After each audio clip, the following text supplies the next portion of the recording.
Hello, guys. Thanks for watching. Um, I'm Maria, and I was thinking of stopping, making videos, but I saw that some of you guys enjoyed my last video, so I decided to make another one. Maybe I'll make it some more in future. I don't know. But today I'm going to talk about how to get better at learning Japanese. And I know some of you are already really good at learning languages or Japanese.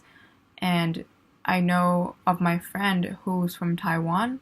She's never been to Japan. She had never been to Japan, but she's as fluent as I am. And she learned it through watching movies and TV shows, animes. And that's one way to do it, definitely. My first language is Japanese.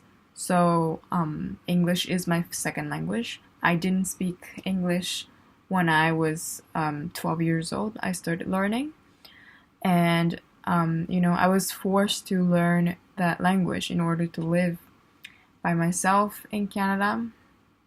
So, it was tough, but it definitely helped me to get better at it. So, the best way to learn language is if you go to that country where you don't really get help in English, for example, if that's your first language.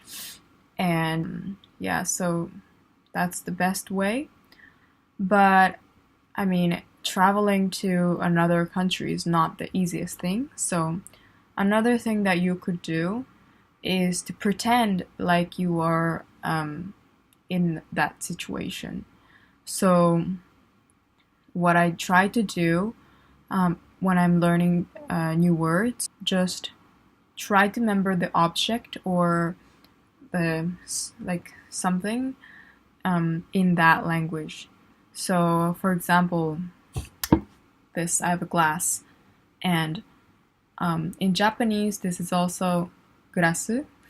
It's the same thing, but in English, it's glass, and if I'm trying to remember the word glass, then when I look at this, I try to think glass and not translate it into my own language and back to English, because that's going to take, long time to, memorize. So that's a lot of problem when you're trying to make conversation with someone and you're translating back to your own language, then to the language you're learning.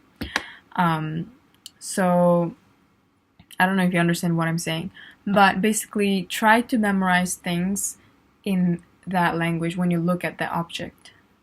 So actually a lot of the words in Japanese are imported, so it's pretty similar, but for example, I have earphone, and in Japanese it's earphone.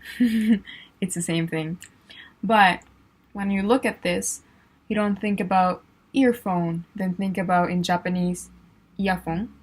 You just think this is earphone.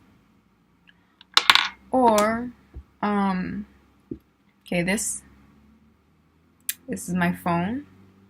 And if you're learning Japanese, you say this is keitai. Keitai. Keitai means phone. And don't translate it into phone and then to keitai, but rather translate it to this is keitai.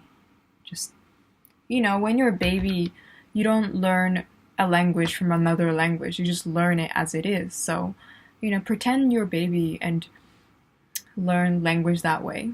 And I mean, this is just how I think of it, but I think it worked the best. So this is actually a trouble for me because some of the words I don't know in Japanese because I memorized it in English. Since I realized that I didn't have a lot of stuff that's written in Japanese in here, so I'm gonna teach you using this recipe book that is dedicated for microwave. So in Japan, as you may or may not know, we have this microwave, big microwave where you can basically do anything. It's like a kitchen in a box. So you can do microwaving, baking, grilling, oven, Yeah, so it's pretty interesting, amazing. And they come with this recipe book. Here it says 料理レシピ編. It just means version. 料理 is cooking. レシピ, as you may guess, recipe. And this is English because, you know, everyone likes to use foreign language cookbook. Yeah, this is where this microwave is from, Panasonic. As I've taught you earlier, I want to teach Japanese more visually, so I'm using this cookbook. So this is, you know, Japanese, more or less traditional at-home cuisine. This kind of like appetizer. This one is called kabocha no nimono. Kabocha no nimono. Kabocha is this.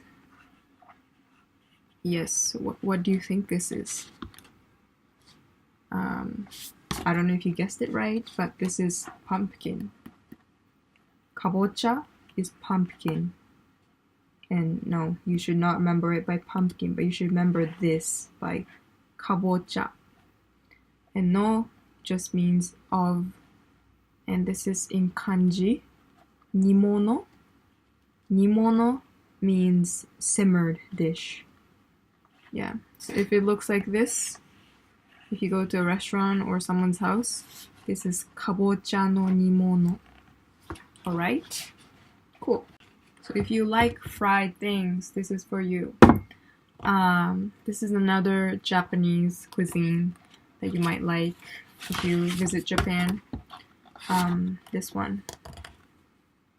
So this is kind of a fried pork looking dish. We call this tonkatsu. Tonkatsu. This is tonkatsu. So in Japanese, pork is buta, but we also use the same kanji, buta, to say ton. Like if I say tonsoku, it means pig leg. So yeah, it's a pork dish. So it actually looks like the patty in burger, but this is a one dish in itself in Japan, like this one, the most normal, normal one. We call this hambagu. So you might notice that this is in katakana because this is an imported word or imported good, like food. So that's why it's in katakana form. We eat this with rice sometimes, not with the bread. Yeah, so this is hambagu. You'll see a lot if you visit Japan, and especially in casual restaurants, there's always this dish. So I hope these were somewhat helpful for you guys. It was kind of different way to teach, I guess, but I hope it was helpful for some of you guys. Let me know if you want more of these videos, or if you have any questions or comments. Thanks, guys. See you later. Bye.